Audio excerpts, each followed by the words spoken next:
It's also just got that classic 80s asylum where you go in there and there's just a guy like, my breads are made of sponge pudding. And someone like, Jesus.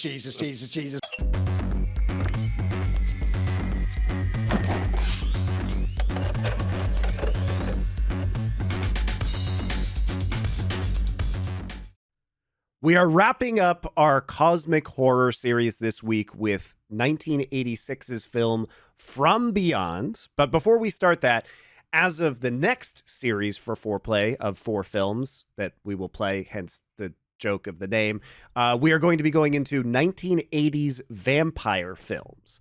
And we have selected 4, and the order in which we will be watching them is The Hunger as the first film, Fright Night as the second, The Lost Boys as the third, and Near Dark as the fourth film. I am warning you guys right now, plan ahead about Near Dark, because despite the fact that it is directed by Catherine Bigelow, who's a very famous director who did The Hurt Locker, you cannot stream this movie currently. So you are up to your own devices. I feel like we have a tech-savvy audience that might know how to watch some of these things, but just plan ahead because it may take a bit of effort, more than usual, because you can't just watch it on Netflix, rent it from Amazon. In From Beyond's case, like today, you can watch that one for free on Pluto TV, which I found quite convenient. But Near Dark is out of distribution right now, but it is actually a good movie, and it is definitely worth watching. But we will be doing that last in the 1980s vampire series. So we will start that next week. If you guys want reminders about those, we do post it on the community tab of this YouTube channel with the week and the film we're going to be watching, as well as on Last Free Nation Culture social media, LFN Culture on Twitter, Last Free Nation Culture on everything else, Instagram, TikTok, etc., which you guys should follow because we're posting clips from this show there, and they are very funny and well edited, and you will enjoy them. So let's move into From Beyond, directed by Stuart Gordon, who I was surprised to hear did Honey, I Shrunk the Kids later. So he had quite the pivot. And a pivot back. Do you want to talk about who this guy is, Richard? I mean, shit, yeah. I fuck it. So first of all, I mean, I'm coming in loving this movie. This is like one of my all-time favorites. I love Stuart Gordon. Stuart Gordon as a director is like one of those, like he's held up as like, you know, a master of horror. As someone who did a bunch of films, most notably Reanimator, of course. But basically, he formed a collaboration with a producer called Brian Yuzna, and they made a bunch of films in the 80s and 90s and early noughties, which basically heavily borrowed from the Lovecraft IP. This had some practical reasons, obviously for copyright purposes. Lovecraft's stories and all of that stuff, all of his books, all of his literature, everything, it all lapsed and it's all public domain. So you don't have to go to somebody and purchase the IP rights. But also Stuart Gordon, he loved those Roger Corman movies, you know, where he would adapt Edgar Allan Poe and use kind of Vincent Price as his muse. So, you know, Stuart Gordon does Reanimator, From Beyond, gets his big, like, Disney movie. He wrote the script for Honey, I Shrunk the Kids. He then does Robot Jocks, 90s classic. He did the remake of The Body Snatchers in 93. I think that was a script, actually. I don't know if he directed that. Might have been Yuzna was the director. Castle Freak, another classic. Another good Lovecraft one. Yeah, another Lovecraft one. Dagon, 2001, another Lovecraft one. And so he basically, you know, what I love about the Stuart Gordon, Brian Yuzna movies is that they literally had a crew that worked on almost all of these films together. You know, Jeffrey Combs is a leading man who I fucking love. I love that man. By the way, I was really surprised to see Jeffrey Combs in this because Richard and I have a shared love of Deep Space Nine. And he is a very prominent, and he's excellent in Deep Space Nine. Some of you probably have seen him as the alien Wayun, but also he played Brunt, which was one of the Ferengi comedic characters. So he has had multiple parts in that show, and he is really, really good in that. So when I saw his name pop up on this movie, I was like, holy moly, it's Wayun. He was so good in DS9, they actually wrote in the line about them cloning the Vorta so they could keep bringing him back because they killed him off. And then they changed it so this alien race were actually all clones so they could keep Jeffrey Combs in right until the end. But anyway, so you have Jeffrey Combs as a leading man, Barbara Crampton as a leading lady. You have Brian Yuzna, who was the producer. He also directed a bunch of stuff. And you have, what's his name? Richard Band, I think he's called, who does all of the scores for these films, including the brilliant rip-off of the Psycho theme for Reanimator. And it was really like a little family unit that used to go and make these like horror classics that were all Lovecraftian adaptations. So these films, they might not be the best in terms of like the practical effects that you see. That depends. That varies on who they used. Some of these practical effects in this movie were done by just the production team, and it shows. But equally, the one thing you will get with the Stuart Gordon movie is he respects your time. These movies are 80 to 90 minutes at the outside. He has a particular way of doing things. He gives you a pre-title sequence, the titles, this shit's happening, and then you are just away. You are on a roller coaster. So even if you don't like the films, he hasn't wasted your time. And yeah, generally you will like the films. I think the scripts are sharp, funny. I mean, he's just brilliant at what he does. And big loss. He died a few years ago. Yeah, just like I just love his films. I really do. I think he's one great. of the things I would say at the outset along these lines, because I also enjoy all the Stuart Gordon movies, which is referring to here. Like I would have had Dagon be one of mine, suggesting, because I know people haven't seen it, but if you like these ones, Castle Freak's another good one, Pit and the Pendulum, these are all like, what I like is, not only is this someone who has an affinity for Lovecraft, but he actually understands. Here's what's different about this and Event Horizon. When they're doing cheesy shit lines, that's just bad writing. When he's doing it, like Richard says, it's obviously intentionally tongue-in-cheek, the wit within these movies. This is a great example here. Like, it's not just stupid.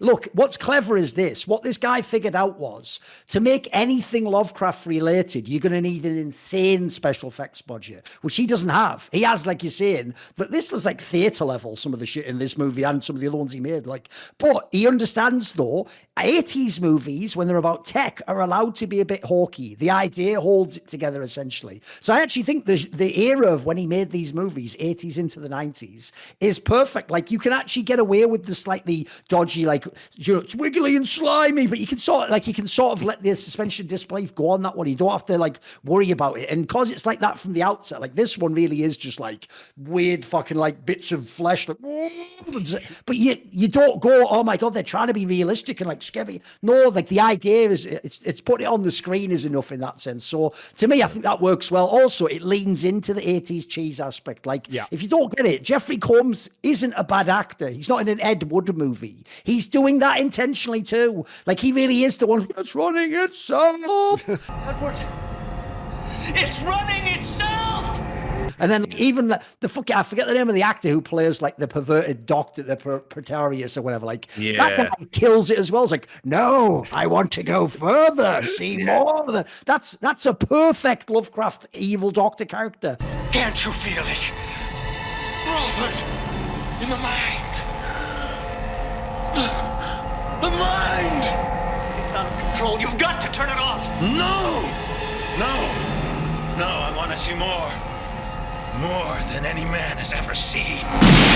Because one thing I do appreciate, unlike if you watch the episode we said about Event Horizon, is they don't actually dare in that one to imply that people would want to open hell dimensions and access that. But to me, that is a classic Promethean archetype of a type of a doctor. And there's a reason why in the Lovecraftian world, it's not just people like being forced into these scenarios. Like, what the hell's going on? It's people questioning it out, wanting to find this fucked up shit and submit to dark forces and contact it. In this case, I even think the premise is genius, because the premise in this one, everyone can surely relate to this. Even if you've never had any supernatural experience in your life, surely in your life, especially if you're a man, you have felt overwhelming sexual feeling towards someone that then changed how you thought about them, or how you felt, or whether you felt weird or you felt attracted. Or, like the classic one, if you're a young man, before you've maybe had experiences with girls, is maybe there are girls that before you all became sexually awakened, you actually found them to be a moron, nothing interesting about them. But when that dimension is turned on, the light switch goes on, the something weird and alluring and simultaneously repulsive, but also, this. So that aspect works really well in this movie, because one of the things I think is cleverest in this one is, unlike in Event Horizon, where halfway through it's like, well, what's going to happen now?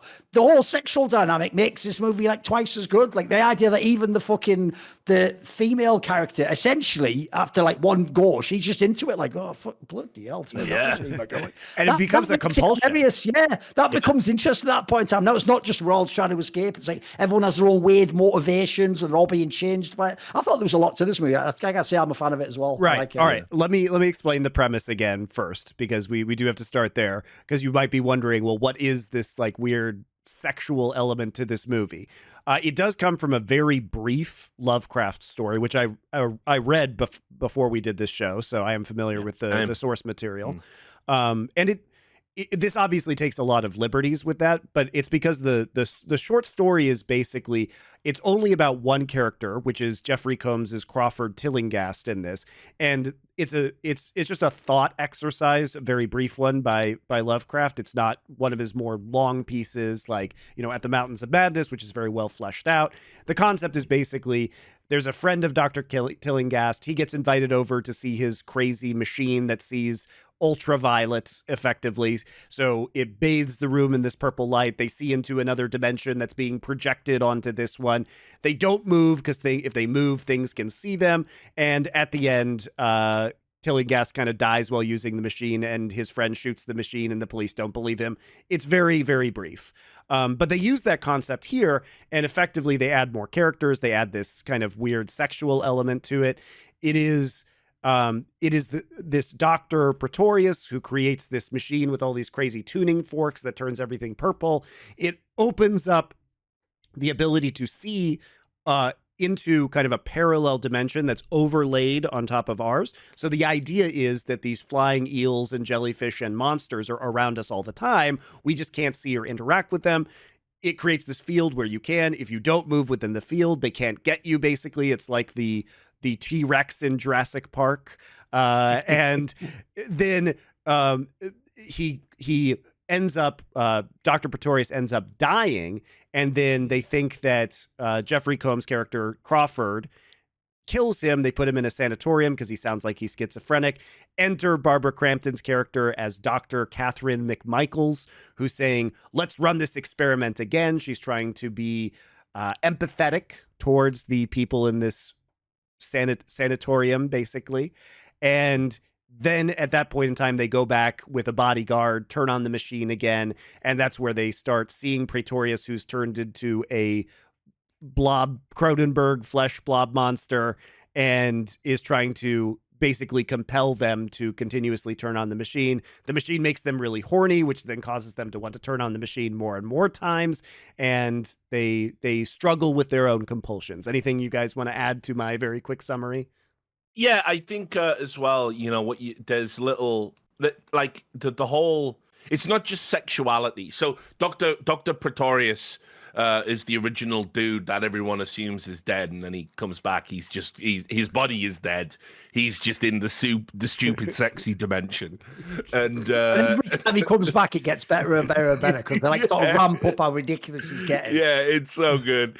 And anyway, but there's a line in the movie where it goes like, that doctor was a sick freak. It's like Ken Foree from Dawn of the Dead. And Jeffrey Combs goes, no, he was a genius. It's just that the 5 senses weren't enough for him.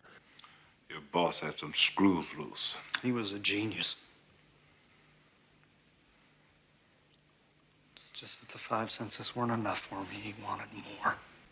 And it's like, that is the premise at the heart of the it's part of the short story as well, which is that basically, it's the whole famous William Blake, the doors of perception are closed by these senses 5 concept, that we are limited by our own sensory input, and that there is a whole other scary cosmic horror aspect where we, as evolutionary biological beings, have not equipped on our world to see everything or perceive everything that is going on around us.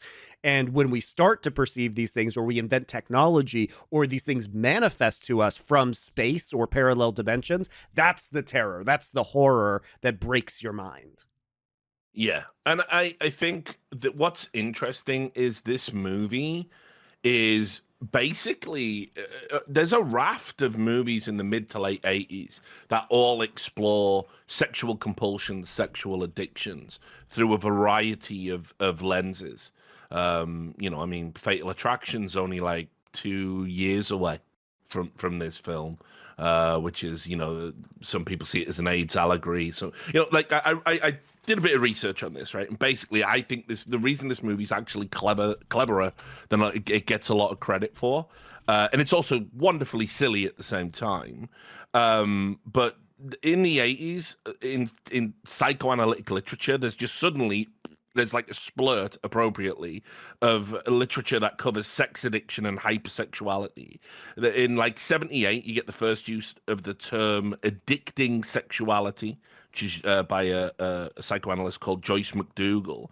And then a PhD, Patrick Carnes, he popularizes the term. And it actually was in the DSM-3, so the handbook for, you know, diagnosing. Is that the one with Cisco was still in it, or what? But they talked a lot about it, and then by 2000, by the DSM-4 revised edition, it's removed. And there's a debate actually now. I was like Googling, it's like super fascinating. There's a lot of like talk about maybe bringing it back as like an idea, because terms like nymphomania and things like this, and satyrialysis, or whatever the male equivalent is, they're being phased out. They're considered quite archaic, but now it's like, you know, there's a difference between, you know, like sex addiction and having like hypersexuality. They're considered two sort of different things. Now, Stuart Gordon is like a super smart cat, and Brian Yuzna is obviously, he's California. There's no way they wouldn't have been aware of this stuff. And there's a line in it that's just brilliant when Barbara Crampton is sort of like, she's changed into a bondage gear and she's interfering with Jeffrey Combs while he's asleep. Ken Foree comes in and says, "You might be a scientist, lady, but right now you're acting like a junkie." And it's so like, I think this, like I say, I think this film is actually talking about some pretty smart shit that people just look at it and think it's a silly, Yeah, you know, it's a silly, sexy alien movie. I know this behavior. I've seen it in the streets. You may be a scientist, lady, but right now you're acting like a junkie.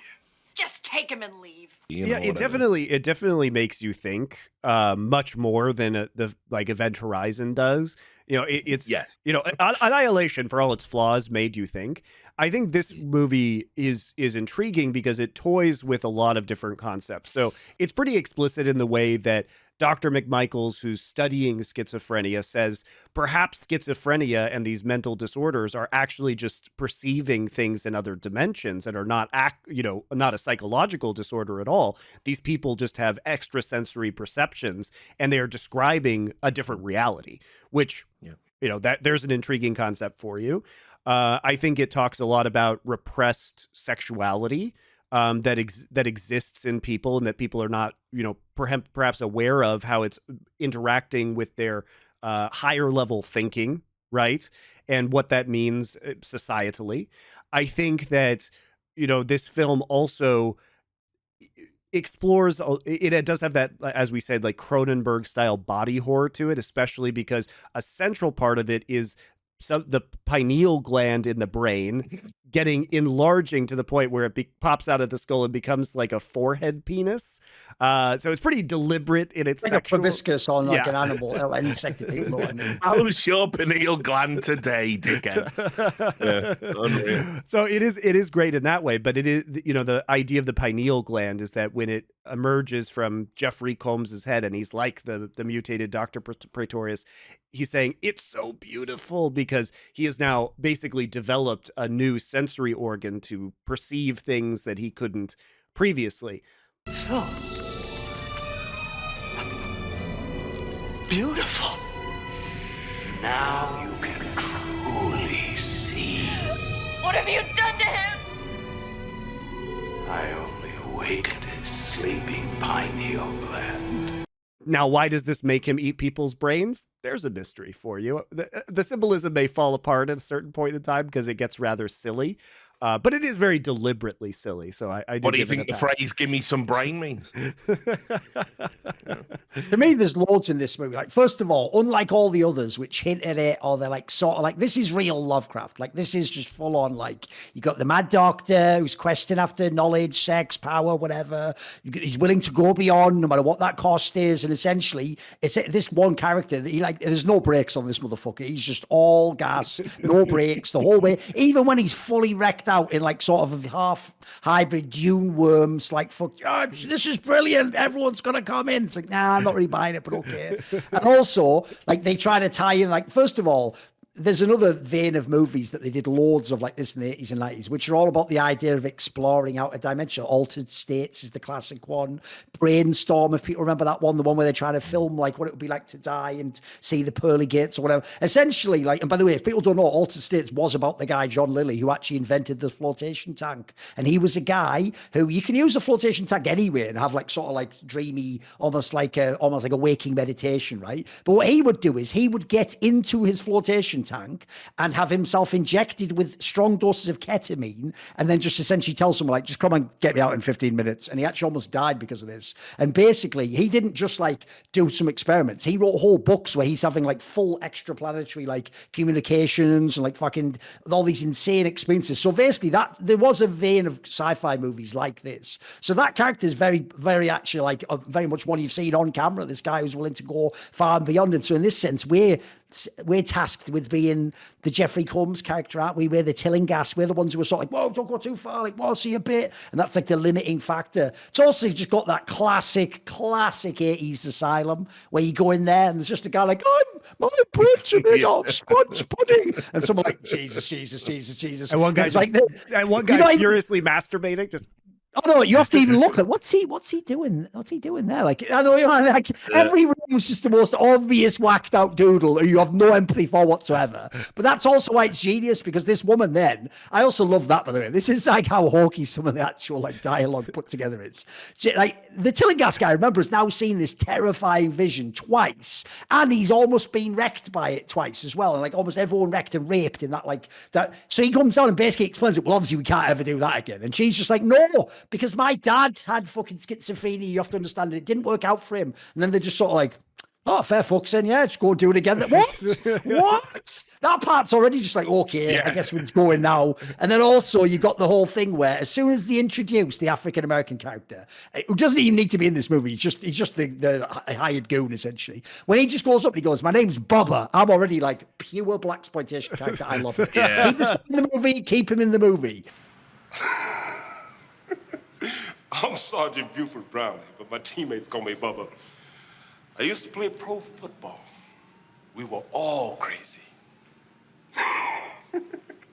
Because his whole job, even when he's like cooking food for them, like fucking whatever it is, like look like fucking dumplings and mince or something. Yeah, it was a stew. Yeah, things just fucking. And anytime a character like him gets introduced, you already know they're going to get killed in a horrific way. Their job is just to basically be that one trope in 80s movies of like, yo, white guys are fucking crazy. What are you doing? Like, he's basically that guy. He's that guy. Like, why are y'all still here though? Like, yeah.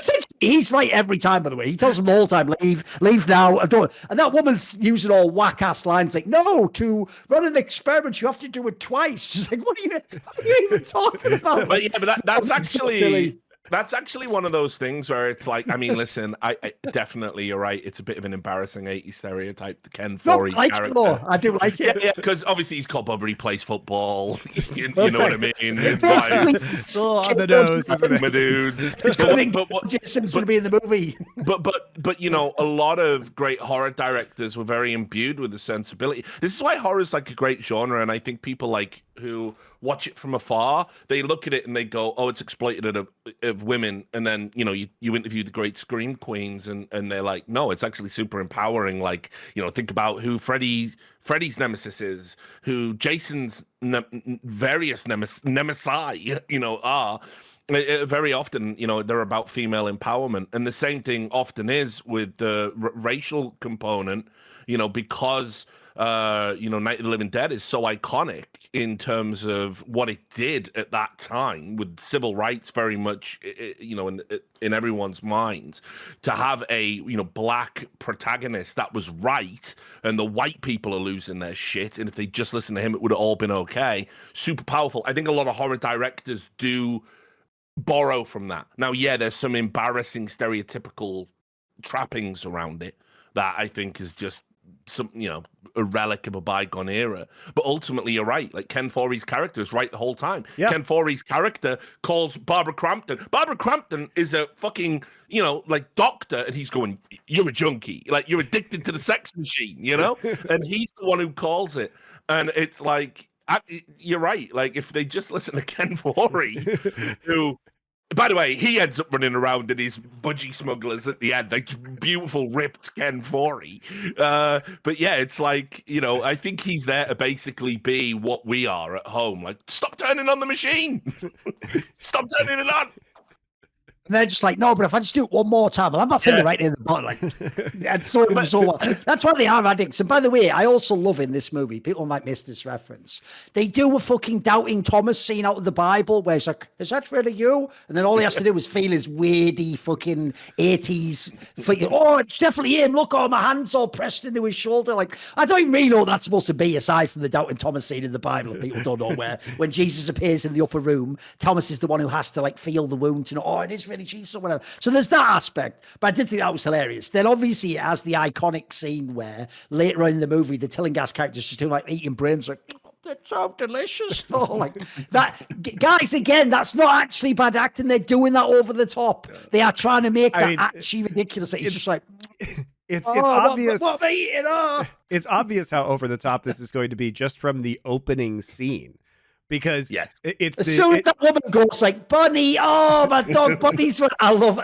This is what, as a kid, I used to make the mistake every pleb stand-up comedian does of mocking that. No, that's brilliant. I want to see what happens when that dog runs in the house. Yeah, I would want to keep a dog on a leash, you idiot. I want stupid shit like that to happen. It's just so funny because it's like this 1980s Karen character who's there's too much noise coming from their experiment in the house, so she calls the police. Her dog runs in there, then she's just trespassing in the creepy house, and then the cops come up later. It's so campy and absurd, and you just know what you're in for at that point in time, and it hits all of the tropes you think it's going to hit. Right? Is it kind of low budget but weird effects? Are there some memorable, I mean, especially at the end, by the time that the two, basically like Pretorius and Crawford, are skulls fighting in the same like fleshy soup body. It's a very memorable scene, even if it's kind of badly done.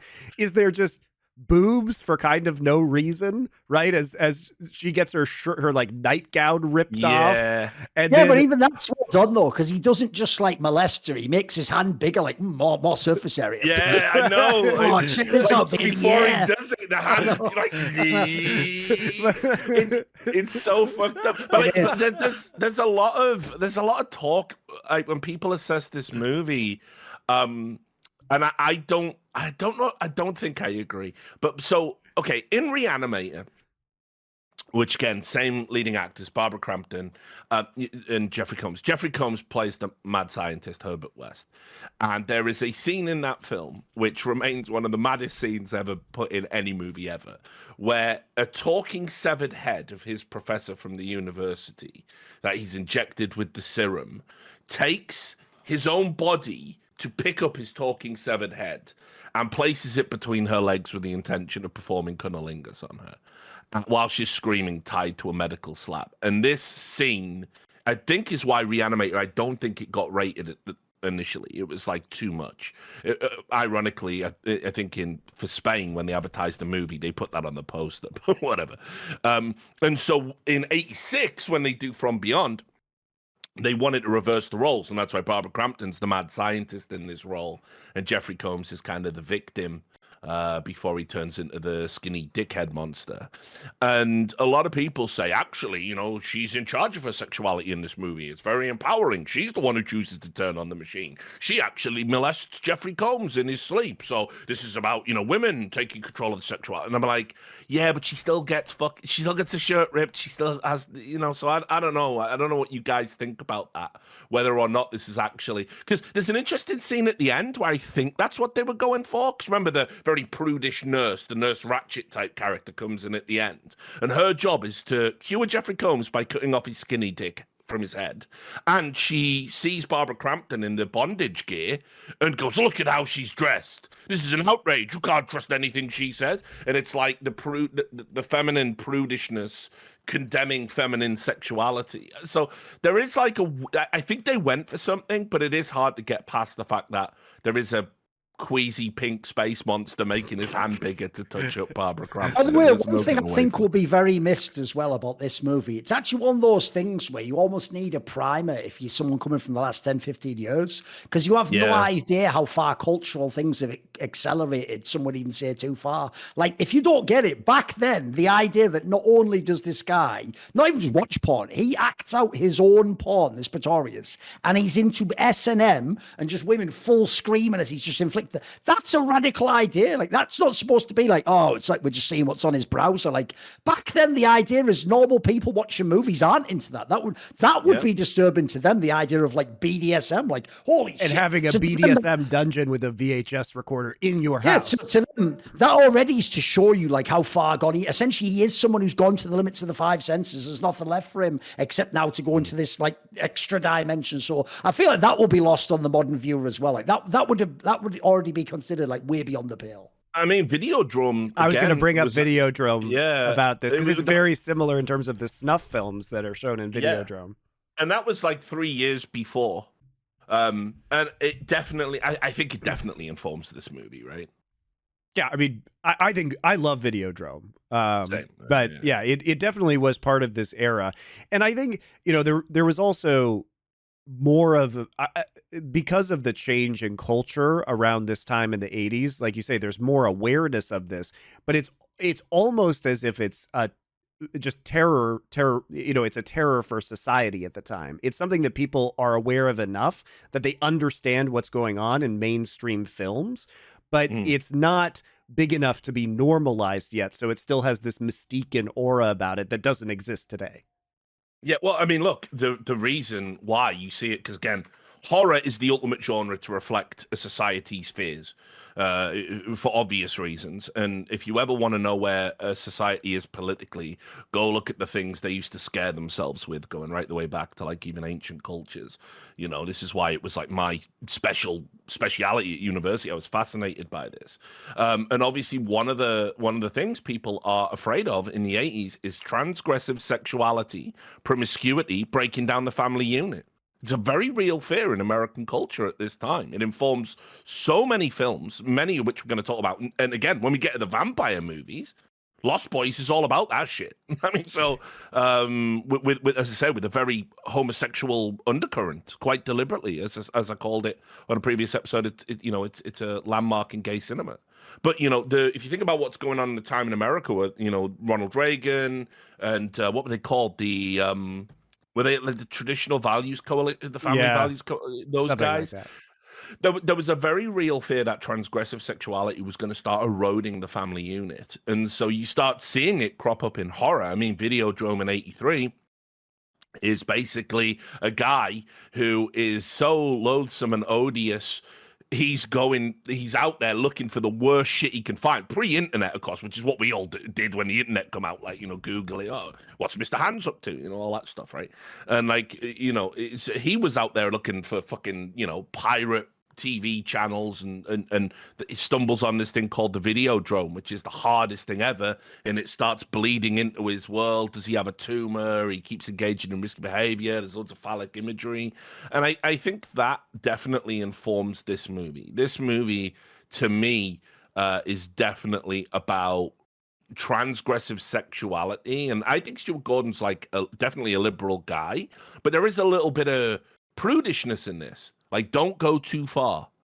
No good comes of going too far into the hard sex stuff. And as Duncan rightly points out, in the 80s, hard sex stuff was putting on a leather basque and getting whipped a few times. Ooh, stop me. Yeah. So, but yeah, I think I definitely think that's an accidental sensibility imbued in this film.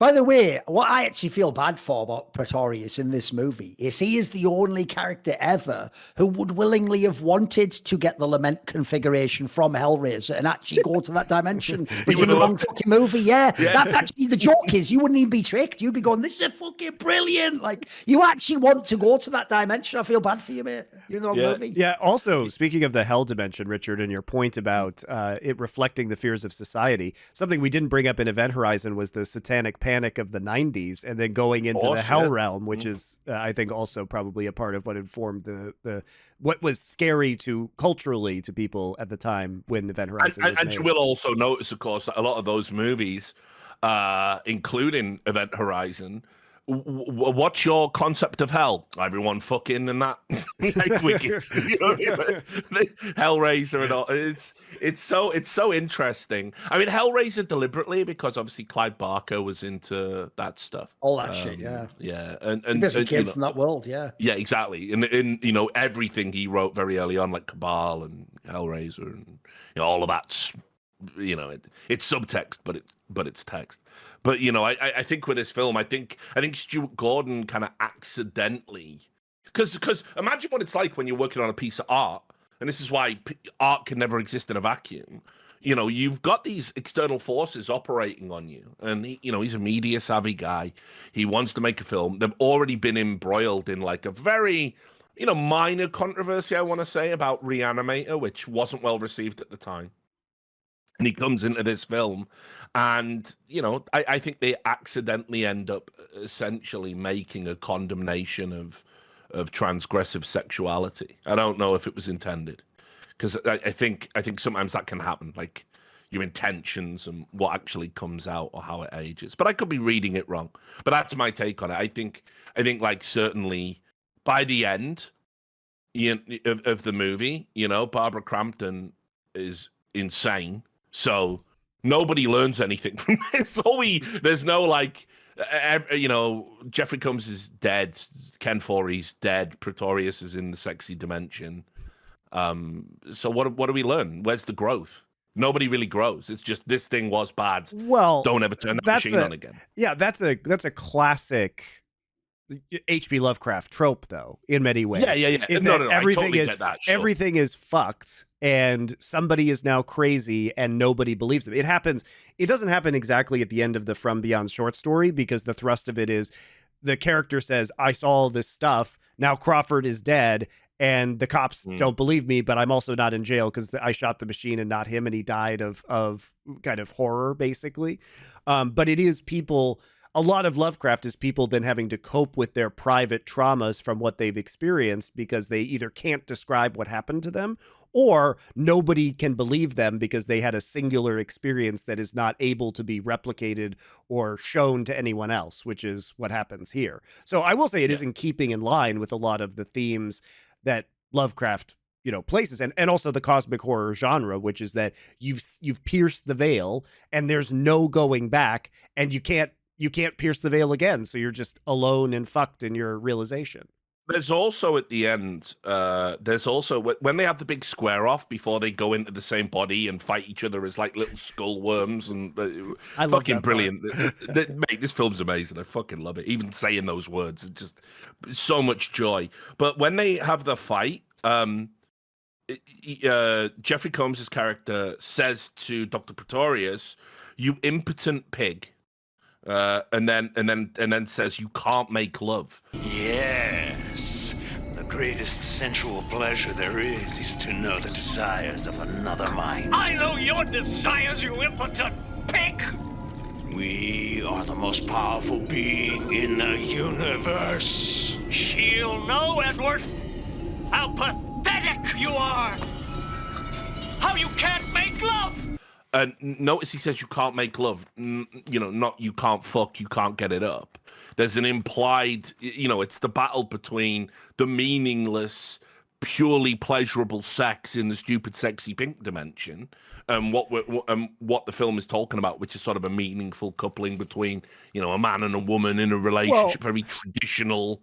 Yeah, You know, very traditional, but, preconceptions about sex. That's what, but that's what I mean about it Praetorius being also accidental. says that there is something more intimate than sex, which is getting into another person's mind, right? And basically Yeah. mind melding and becoming one creature with that person. So in a way, there is, I think, it's not presented so black and white that this dimension is inherently bad, because there is something that is higher than flesh in this other plane of existence, right? In many ways, Praetorius, despite being, he looks like a flesh monster, but that's because his appearance no longer matters. What it is about him is about knowledge, understanding, perception, seeing something beyond the world that he comes from. I think what Dr. Praetorius is after, I don't think it's necessarily good or evil as many things in cosmic horror, because he, in his pursuit of the woman, he is saying that there's something higher than sexual pleasure, which is that knowing someone's mind. And in the end, he is actually on a quest for knowledge and additional perception beyond his experienced reality. And that is what he prizes most of all. And he is no longer concerned about his own flesh or his appearance. He's about transcending that and merging with people in order to get that deeper understanding. So you understand his motivations behind everything. And not that he's even necessarily wrong, because he's simply experiencing something transcendent that the other characters are not. Sure, but also, again, this is what I mean about, like, I don't know if they quite nailed what they were going for, because there's also a bit where the first time he grips her and does the big hand scene, and he goes, if in a past form I would have enjoyed you in a different way, but still takes the time, and so the whole thing about the mind meld sort of does make it sound like more exploitative than, it's definitely rapey, than sort of a kind of like, there are things beyond the flesh that are, nice. No. I mean, it's not that evolved in terms of a film, right? It's presented in a very campy way, but the themes, I think, are still there. It's just not executed as highbrow as perhaps I am implying. Yeah, look, it's a shame, because this movie, I mean, this movie is the one that pretty much sets the tone for the rest of Stuart Gordon's career, unfortunately, because this movie didn't do well at the box office, as I'm sure you can imagine. It was made on a super small budget. It's like a $4.5 million movie, and it only made just over $1 million back. And this is what sets up, if you notice, he then starts, him and Brian Yuzna start making these movies like abroad. Like, I think Dagon was made in association with the Spanish production. Makes I think sense. Castle Freak was like French. In fact, I think this movie might have been shot in Italy. But it was the first one he had rated. They made cuts to appease the censors so it could get a box office release, and it kind of bombed. And people, it was kind of weird, because it bombed, but actually critics liked this That's film. a mega cult following, yeah. Yeah, critics liked this film at the time. Gene Siskel gave it 3 out of 4 stars. And said it was a good horror film that delivers what audiences have every reason to expect. Now, keep in mind, these are the same people that gave a bad review to The Thing. But they liked they liked this film. I think LA Times gave it a good review as well, which is outrageous when you think about it, because The Thing just has aged incredibly well in basically all aspects, even the visual effects aspects. And I think it was probably the worst reviewed movie. Well, maybe Event Horizon was, but among the worst reviewed movies, as you said in the last episode, Richard. What all of the other 3 movies, Annihilation, From Beyond, and Event Horizon, have a 6.6 on IMDb. Yeah, exactly. And look, I think like real talk. I mean, I adore this movie. Like but I understand it is an acquired taste. I'll bring up. You talked about the effects. I think the effects definitely have aged poorly. They didn't have any of their top guys for this film, and I think it shows. I don't want to reveal. And because me and Duncan want you to watch Society just going in blind, so I can't really talk about what I want to talk about. But the bottom line is, I think it really lacked from having a kind of special effects expert, because you can see that, like, if they'd had, a Rob Bottin or someone like that, how much better this movie would have held up over time. Because unfortunately, yeah, the effects aren't great.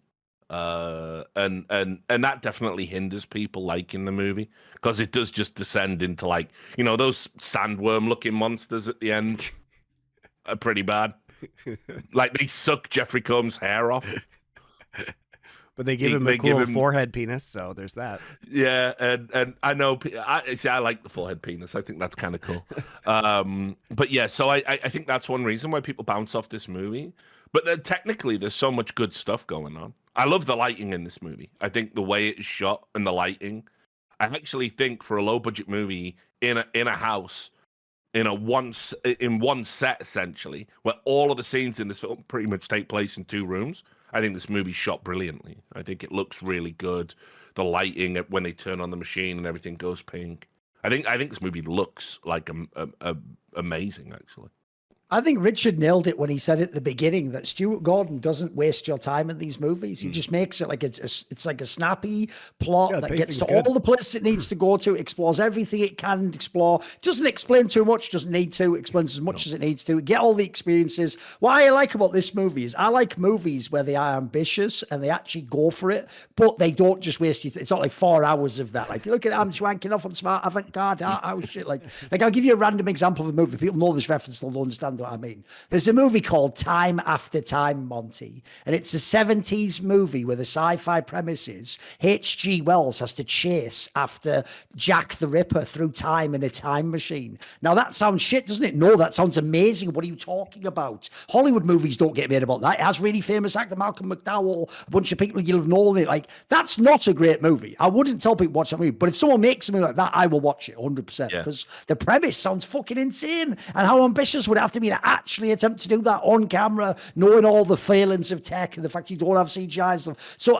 that's why I like about this movie in general. Like Richard's saying, he didn't make these Lovecraft movies because they made him loads of money and it was the hot thing on TikTok. It's the opposite. This is the side of Hollywood I love, where they're not doing it for a cynical focus group. In fact, they will never make any money off it, and or it will tank their rep. But if they're true artisans, if they are like a David Lynch or Jodorowsky or someone, they go out there and they just try and find a patron who gives them the money for whatever reason. Like you say, Richard says here, like they had other angles, or like there's some tourism board will give you it for this if you feature the islands or whatever. Like whatever fucking thing they have to do to get the money, they do it just for the sake of actually putting on camera in crazy concepts like this. Like essentially all the ones me and Richard have referenced, all these Lovecraft related ones, go watch all of them. Basically, we're not going to be doing more of them now. We'll see if we ever do another future one. But if you enjoyed this one, you're going to at least want to check out all of them, because it's just the idea someone put them on camera, the actual things in these stories. So I think it's out there. It's not an amazing movie, but it's not only definitely worth a watch. If you can handle like the graphics, it's just a good movie.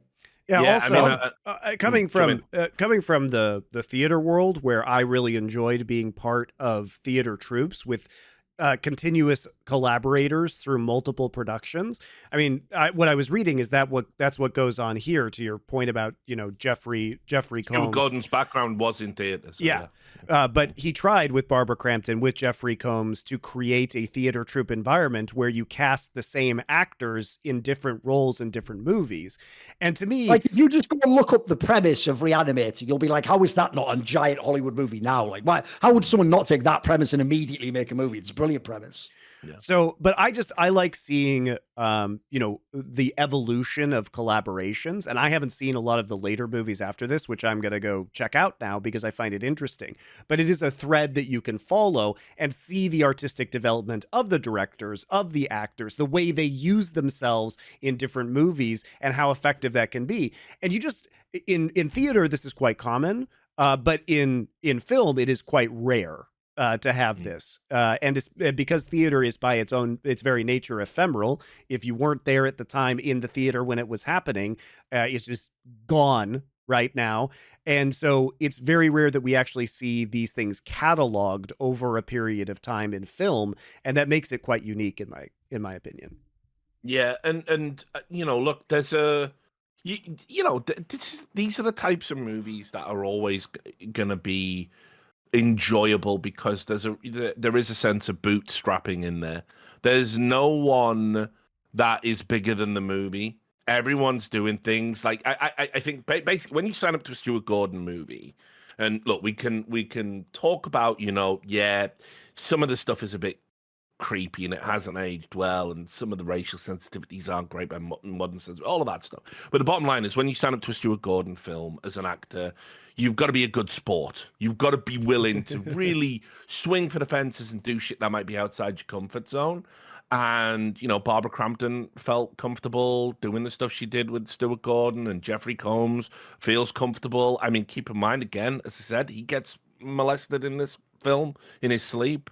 And this is a small production. There's stuff happening in this movie where there isn't a guy on set going, okay, and I'm from the union and this is to make sure everyone feels protected and safe. It's action. Let's knock this scene out. We got 30 days to film this movie. Yeah, and this could be a stage production too. I mean, yes, as to your point, totally. Richard, it takes place in very few locations. And you could actually, I believe that you could put this on a theater stage and have it be pretty interesting. I was just talking about that as well. The funny part is Reanimator did go on to get a musical theater adaptation, and I could imagine something similar with this, or just a 3-act play with this would work very well. The thing that will always stand out in this movie for me is it is 4 fantastic performances. I mean, really, that it elevates the material. Like, Jeffrey Combs is so slept on as an actor, like, for real. I mean, he plays a totally different dude in this film, Reanimator. And the lines, the delivery, that delivery right at the start where he says, "It bit off his head like a gingerbread man," like only Jeffrey Combs. Like a gingerbread man. Yeah, only Jeffrey Combs can do that and make you feel it, man. Bit off his head. Like a gingerbread man. Crawford. And Barbara Crampton is and the so... line, "It's running itself." It is like those two actors are fantastic. They have great chemistry together. They did a number of films with each other. Ken Foree, I always fucking love Ken Foree, and he gets just some of the lines of the movie. His death, where he gets eaten by the little locust things, and he's got those tiny bone arms, and they put his head through the floor, like a hole in the floor, and then just put his little. It's just, and again, it's like everybody's got to know.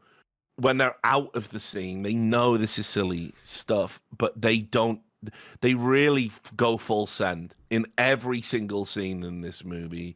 And that's what holds it up. That is what holds it up. And just a note about Dr. Pretorius as well. The way he's revealed when he comes back from the dead. And it's awesome, isn't it? Yeah. Yes. Again, it's what I mean about the lighting in this film. It's fucking great. Yes. But Ted Sorrell is the dude. In what's it called? The episode of Deep Space Nine, Duet. With the he's the Cardassian dude. Yeah. Oh, right. Okay. Which is also, by the way, Duet is one of the best DS9 episodes. Yeah. Like Ted Sorrell was like a slept-on actor. I think he did like a bunch of one of them like LA Law spin-offs or some shit.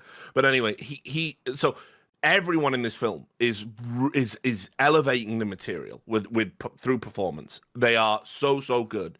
And like I say, if you don't fall in love with Jeffrey Combs after this film, if it's the first experience you have with him, I don't know what to tell you, because this guy did everything. He goes bald. He puts a dick on his head.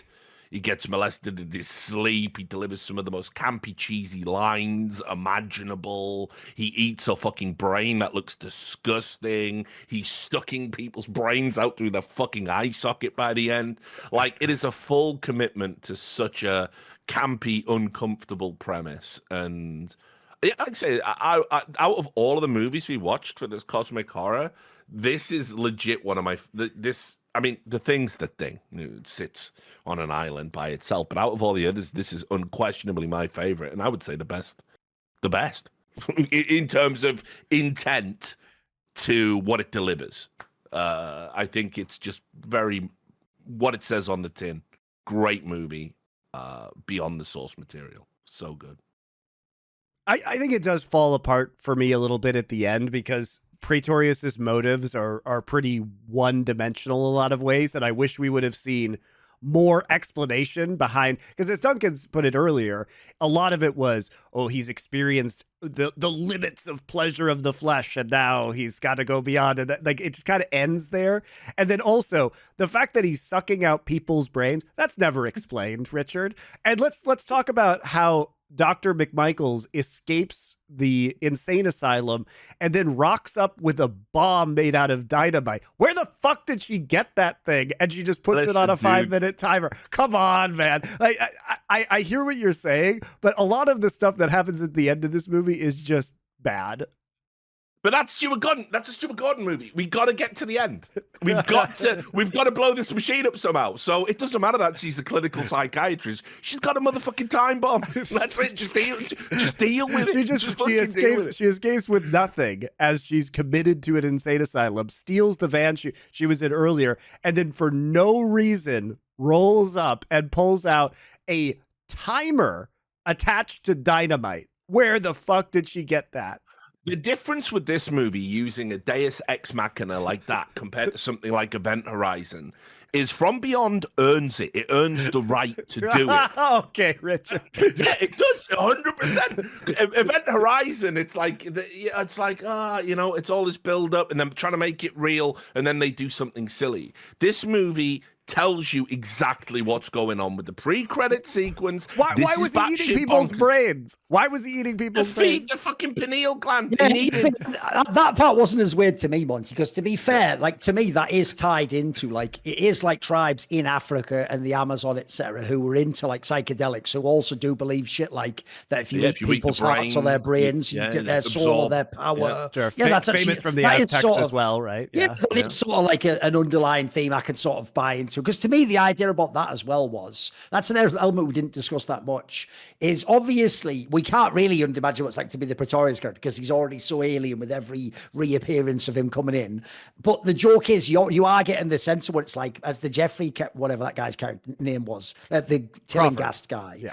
Yeah. And basically the key thing with him is it's the idea that, like, this is one thing about Lovecraft that we've missed as well. It's that even though in Lovecraft, there is no, like, actual real, like, Christianity or God, but there are definitely these eldritch creatures and ancient ones and deep ones, and they do have very real power. Like, it's not that even the followers are deluded. No, they are access to something real. So they do have that scene, which now it just works as comedy. But you know, when they're trying to show off the tech and they show, like, when he sees, like, out, like, and he looks, it's all like fucked up, great computer graphics, like almost like Predator's vision mixed with just a basic video camera. And he goes, "It's so beautiful." And obviously now it does look like a shit cutscene from, like, one of those CD-ROM games, point and click in the 90s, isn't it? Like a fucking, and so that's actually just funny now, because at the time they probably did mean, like, look at these sick graphics, but now you're just like, yeah, whatever, bruh. And it's just like, you're looking around. But yeah, the idea that, like, essentially, that's the thing I do like about the movie as well. It justifies itself. Like, if you really were gaining these alien powers and being changed,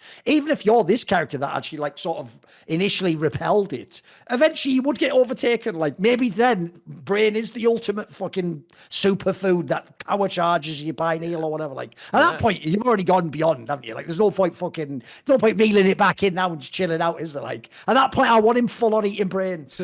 and just as a little bit of trivia that there's nowhere else to fit into, because I do think the score in this movie is mega, by the way. I think it's got a really good score as well. Richard Band, who did this and did the Reanimator score and did all of the scores for Stuart Gordon and a bunch of other stuff. He did Planescape Torment. Oh, He did- okay. Really? he did the- That's one of yeah, my he did the favorite pl- games ever. Yeah, he did the Planescape Torment score as well before achieving dubious mainstream success by doing one of the Stargate spin-offs. So he had like a mega career in terms of scoring, and I think the score is super effective in this film. Again, it's something that, like, when I was talking about Event Horizon and how it could have been elevated by having like some good musical instead of just the fucking violin sting every time there's a jump scare. It could have had some really good atmospheric music. I think what Richard Band is good at doing is tonally appropriate scores for what's going on. And yeah, I think this movie, like, actually the score, it ratchets tension in a silly film. There is a little bit of tension before it descends into absolute silliness. Like, I think when they're going into the house for the first time.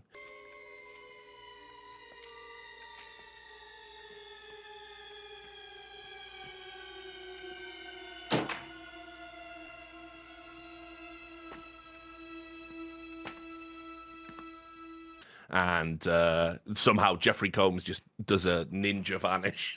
they literally flick a Oh light yeah, switch and he yeah. disappears. It's like He just got- Bubba, you had one job. It was to Yeah, watch I know. Jeffrey Combs, and they're like, And Ken where did he Foree goes, go? he just disappeared. It's like, you stood right next to you, dude. Like, come on. But yeah, but like, it does ratchet up the tension a little bit. But obviously, once Pretorius is back, you know, it does get silly, but silly in a wonderful way. For all, you know, we talked about how kind of bad the effects are, but I do think the end effects, as we discussed, were quite good. I did not expect, you know, after Jeffrey Combs gets his head eaten, even though that happened to Praetorius and he came back in the other dimension, for him to kind of emerge from Praetorius's body, and then Praetorius to emerge from his body, and then with his hair back, and with this, and then they fight in the primordial flesh soup as the two skull worms. That part was really well done, actually, and it was very surprising and super memorable. That's one thing I forgot to mention, actually. That was actually another, like, interpersonal thing they were trying to play on as a trope there. If you notice, from as soon as the female doctor, the McMichaels one, is there in the house, experiencing the dimension and meeting Dr. Pretorius, there is, like, a weird, fucked up love triangle thing going on where, like, the Tillinghast's sort of the cock guy, where he knows, like, oh, no, you're too good for him. Like, oh, you should be with me. And instead, she's just sort of like, but his power and what he's gaining. And there is just, there is, like, an element of that built into it, and almost like the whole thing of, like, even the main guy, the Pretorius guy, is not just getting off on, like, being horrible to her. He's getting off on, look what I'm doing to her, I'm fucking you, bitch. Like, there is some of that. There's some of that under the surface there going on, you know. And Jeffrey Combs is the perfect actor to sort of play a pseudo cuckold. That's the great thing about him, because his physicality. He's not a stud, is he? I mean, like, it's pretty short.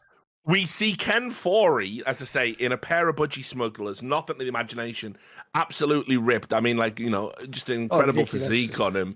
And when he has to pick up bald post-worm Jeffrey Combs, and it's like he's carrying a fucking child in his arms. It's like, and Combs, even with his physical performance, he's deliberately bringing his shoulders in. He's like there, like the Mekon with his arms. Oh, man. I fucking love Jeffrey Combs. Like, I just can't say it enough. Like, what an absolute hero he is to the world of cinema. And, you know, this, with all the Stuart Gordon Yuzna movies he did, you just saw, like, this dude has range, like, for real. Like, I know everyone thinks of him as, like, the campy horror actor, but, like, he really did a bunch of, like, movies that had, you know, broad range. Like, even in DS9, like we talked about at the start, two very different characters. Oh yeah. You know, and a lot of people might miss because of the makeup that he is indeed a second one. You know? Yeah, I think he's absolutely amazing in DS9, because Brunt, as we talked about, is the comedic relief Ferengi from the Central Command, right? And he's there to audit people a lot of the time. And he's very funny in that role. But as Wei Yun, he is so servile to the founders and just this ridiculous yes man. I live to serve. And this slimy, lying, manipulative diplomat. He's just wonderful in Deep Space Nine. Yeah. I mean, he's been in some good stuff. Do you remember his performance in The Frighteners, where he plays the agent investigating it all with the, like, undercut, really fucked up, slicked hair? Yeah, you've seen The Frighteners, right? I haven't. Oh, okay. I'm sure Duncan has. It's like another mad slept-on film. That like it was by Peter Jackson. It was one of his first big kind of Hollywood movies when he was coming out of what they call Ozploitation films. Yeah, and it's he's so good in that. I mean, and like this is a guy who like he's just been on the periphery. He's been in all these like great projects, but like never like got the kind of recognition that he sort of deserves for like these incredible performances he turns in. Like a great physical actor, actually. Like really, like yeah. I don't know, dude. I don't know why this guy's as slept on as he is, because I think whenever he's on screen in this movie, it's so compelling to watch.